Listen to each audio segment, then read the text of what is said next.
হেৰা পাব্লিক সব ফায়াৰিং কৰি আছে, ফাঁকা গুলি মাৰি আছে, মাইকী বিলাকো পিঠাই আছে। আপোনালোকে চাওক, লাইভটো চাওক, পুৰা গুলি ফায়াৰিং কৰি আছে,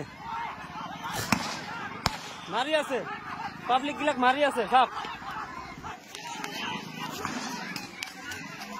চাওক, মাৰি আছে।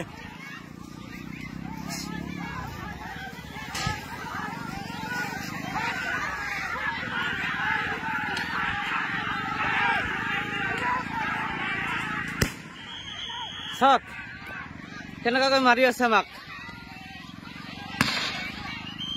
জিলা উপায়ুক্ত নৱনিযুক্ত জিলা উপায়ুক্ত মহোদয়ক সাক্ষাৎ কৰি পেলাই তেখেতক ৰিকুৱেষ্ট কৰিছোঁ যে ছাৰ কণ্টিনিউৱাছলি, আমি জানো যিকোনো পিলাৰ পুতিলে তাৰ এটা কণ্টিনিউশ্যন থাকে।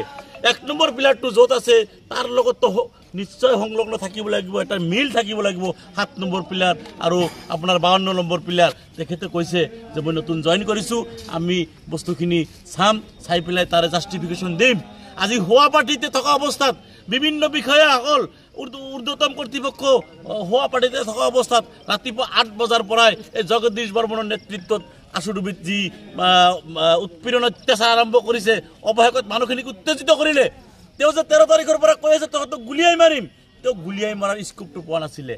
তেওঁ কি কৰিলে, আজি ৰাতিপুৱা মানুহখিনিক উত্তেজিত কৰিলে। সৰু ল'ৰা ছোৱালীক অলপ খুচুৰি দিলে যেনেকৈ উত্তেজিত হৈ যায়, তাতে মানুহখিনি যিখিনি মানুহ 12 তাৰিখত মানে উচ্ছেদ কৰা হ'ল, সেই মানুহখিনি না টোপনি যাব পাৰিছে, না খাব পাৰিছে, না শুব পাৰিছে। মানুহখিনি অস্থিৰ হৈ আছে, মানুহখিনিৰ মন মেজাজ ভাল নহয়। সেই মানুহখিনিক ৰাতিপুৱা কাহিলি পুৱাতে গৈ সেই মানুহখিনিক কি কৰিলে, টৰ্চাৰিং কৰিলে। টৰ্চাৰিং কৰি মানুহখিনিক কি উত্তেজিত কৰিলে আৰু অৱশেষত সেই মানুহখিনিক গুলীয়াই হত্যা কৰিলে। জগদীশ বৰ্মনে তেওঁৰ প্ৰতিশ্ৰুতি পালন কৰিছে।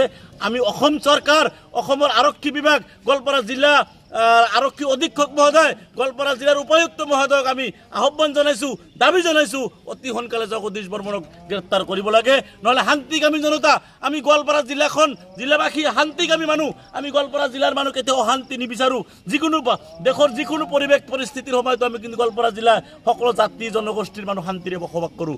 এই শান্তিপ্ৰিয়, এই শান্তিকামী গোৱালপাৰা জিলাত এই শান্তিৰে বসবাস কৰি থকা গোৱালপাৰা জিলাবাসীক কোনোবাই অশান্তিৰ মাজত ঠেলি দিব বিচাৰিছে, কোনোবা বিহাৰী আহি পেলাই আমাৰ ওপৰত অত্যাচাৰ কৰিব বিচাৰিছে। যোৱাকালি তেওঁ সেই বিহাৰীয়ে কৃষ্ণাই অঞ্চল পৰিদৰ্শন কৰিছে প্ৰকাশ কাশ্যপ। নিশ্চয় আজি প্ৰকাশ কাশ্যপৰ প্ৰৰোচনাত জগদীশ বৰ্মনে গুলি আমাৰ মানুহখিনিক হত্যা কৰিলে। হুইচ প্ৰকাশ কাশ্যপ?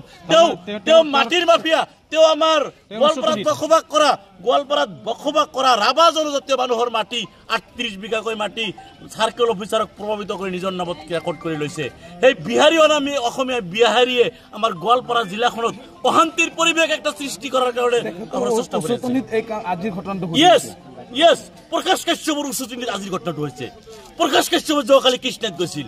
প্ৰকাশ কাশ্যপে অপেন আমাৰ মানুহখিনিক টাৰ্গেট কৰি কথা কৈ আছে। প্ৰকাশ কাশ্যপে ৰাভা জনগোষ্ঠীৰ মানুহৰ মাটি বেদখল কৰিছে। আৰু জগদীশ বৰ্মনে 13 তাৰিখৰ পৰা গুলিয়াই মাৰিম তহঁতক বুলি কৈ আছে। এই প্ৰকাশ কাশ্যপৰ উচতনিত, প্ৰকাশ কাশ্যপৰ প্ৰৰোচনাত জগদীশ বৰ্মনেৰ নেতৃত্বত আজি আমাৰ আচুডুবিৰ মানুহখিনিৰ এই অৱস্থা হ'ল, গুলিয়াই হত্যা কৰা হ'ল।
ঘটনা মই নাজানো ইয়াত